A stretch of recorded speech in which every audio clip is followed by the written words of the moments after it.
Indonesia gelap, gelap endasmu. Demo mahasiswa yang ditunggangi koruptor. Mahasiswa adalah generasi yang penuh semangat dan ingin tampil heroik. Eksistensinya ingin diakui, suaranya ingin didengar. Tetapi di balik itu, penalarannya belum mendalam, sehingga mudah diprovokasi dan ditunggangi. Apalagi komunikasi pemerintah buruk, yang dimaui presiden dan kementerian belum clear dan sudah dipublikasikan. Kesalahpahaman muncul di mana-mana. Pemerintah harusnya mengkonsolidasikan lebih dahulu sebelum dipublikasikan. Kalau seperti ini, para penunggang dan provokator gerakan mahasiswa menjadi bahagia. Isu mengenai efisiensi anggaran pendidikan tinggi, yang membuat beasiswa berkurang dan adanya potensi UKT, naik juga mengemuka. Maka, materi-materi dari penunggang mahasiswa mudah masuk. Begitu juga dengan demo bertema Indonesia Gelap. Mari kita telaah materi demo mereka satu persatu. Pertama, minta dicabutnya instruksi Presiden mengenai efisiensi anggaran, atau dengan kata lain menolak efisiensi anggaran. Secara penalaran permintaan ini sulit diterima logika. Mahasiswa itu seperti tidak tahu bahwa pemborosan anggaran kita itu sangat luar biasa. Pemborosan karena kegiatan yang diada-adakan, yang nilai manfaatnya rendah dan yang mudah dimanipulasi untuk dikorupsi, sangat banyak sekali. Cek saja biaya perjalanan dinas. Apakah memang perlu perjalanan dinas? Apakah benar tujuan lokasinya? Apakah hanya kedok saja, supaya mendapat biaya perjalanan dinas? Berapa yang diterima hotelnya? Berapa yang dikeluarkan dari anggaran? Apakah sama? Berapa dana yang diterima vendor makanan? Dan berapa yang dikeluarkan dari kas negara? Apakah sama juga? Semuanya harus dipertanyakan. Dan inilah salah satu yang dipangkas oleh Prabowo. Karena pos anggaran ini rawan kebocoran. Kenapa harus dilakukan di hotel berbintang? Apakah tidak cukup di ruang serbaguna kantor? Dan lihat absensi pesertanya, ditempel rangkap-rangkap, tanpa tanggal, sehingga tidak jelas peserta menandatangani untuk berapa hari kegiatan.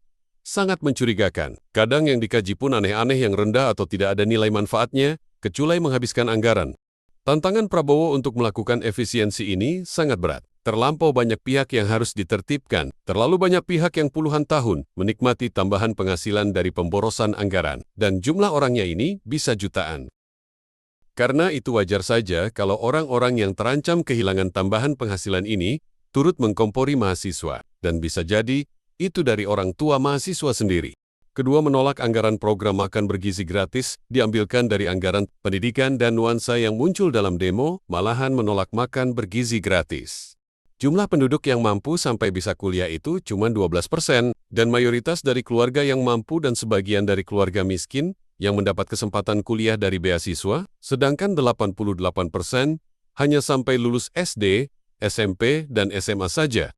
Mahasiswa peserta demo ini sepertinya lupa, kalau ketika SMP dan SMA banyak teman mereka yang harus menahan lapar ketika waktunya makan siang, atau hanya mampu membeli sepotong jajanan seharga 2.000, sebagai pengganjal perut supaya tidak kelaparan ketika siang. Dan mahasiswa itu mestinya juga tahu, kalau rata-rata IQ anak Indonesia itu di kisaran ke-75, dan mahasiswa juga tahu, IQ itu utamanya dibentuk dari makanan bergizi. Terus program ini Anda tentang, logikanya di mana bro? Ketiga, tukin untuk dosen, segera dicairkan. Kalau tuntutan ini baru benar. Penghasilan dosen di Indonesia itu rendah. Kalau di perusahaan, bisa jadi penghasilannya sama dengan penghasilan supervisor. Karena itu, tukin harus tepat waktu pembagiannya. Keempat, menolak perguruan tinggi diberi hak pengelolaan tambang. Salah satu problem kampus adalah biaya yang dibebankan kepada mahasiswa itu tinggi, sehingga uang kuliahnya mahal. Kalau mahal berat bagi keluarga mahasiswa, dan yang mampu kuliah pun menjadi tidak banyak. Pemerintah berusaha mengatasi hal tersebut dengan memberikan hak pengelolaan tambang kepada kampus. Harapannya penghasilan kampus meningkat, sehingga biaya kuliah yang dibebankan kepada mahasiswa menjadi turun. Keuntungan lainnya, kampus akan mempunyai sarana pelatihan dan penelitian bagi mahasiswanya di perusahaan milik kampus sendiri.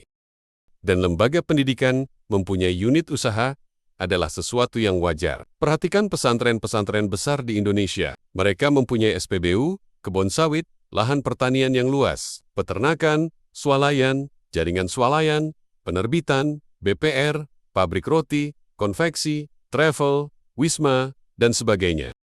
Dan akhirnya keuntungannya membuat biaya yang dibebankan kepada santri menjadi rendah. Bayangkan saja biaya asrama, makan 3 kali sehari, SPP pendidikan, pelatihan dan lain-lain yang dipungut pesantren per bulan kepada santrinya tidak sampai 1 juta. Coba kalau pesantren tidak mempunyai unit usaha, berapa besar biaya yang dibebankan kepada santrinya? Dan pesantren yang memiliki perguruan tinggi, berapa besar kira-kira UKT-nya apabila pesantren tidak punya unit usaha? Kalau pemberian hak pengelolaan tambang ini dicurigai sebagai kontrol mengendalikan kampus agar tidak kritis, ya repot. Kalau semua hal dinilai dari kemungkinan negatifnya, ya kita akan mandek. Semua hal itu ada sisi positif dan negatifnya. Yang penting, mengoptimalkan positifnya dan meminimalkan negatifnya.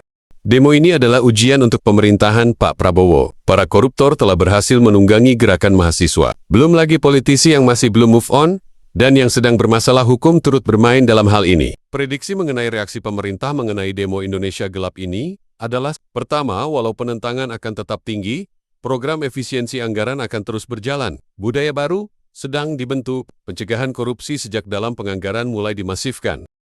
Kedua, membentuk generasi emas dengan IQ tinggi melalui program makan bergizi gratis akan terus dijalankan. Ketiga, tunjangan dosen akan ada perbaikan. Keempat, pemberian hak pengelolaan tambang untuk menaikkan pendapatan kampus akan tetap berjalan. Ini salah satu solusi agar UKT tidak naik. Kelima, pemerintah akan menggaransi UKT PTN tahun 2025 tidak akan naik. Tidak ada rektor yang berani menaikkan, kecuali sudah bosan jadi rektor. Penyampaian yang simpang siur hanya akan membingungkan rakyat dan mudah ditunggangi pihak yang ingin bermain di air keruh. 7. Untuk pemberantasan korupsi, Presiden Prabowo akan menerapkan model kepemimpinan kuat. Akan diciptakan ketakutan masan bagi koruptor.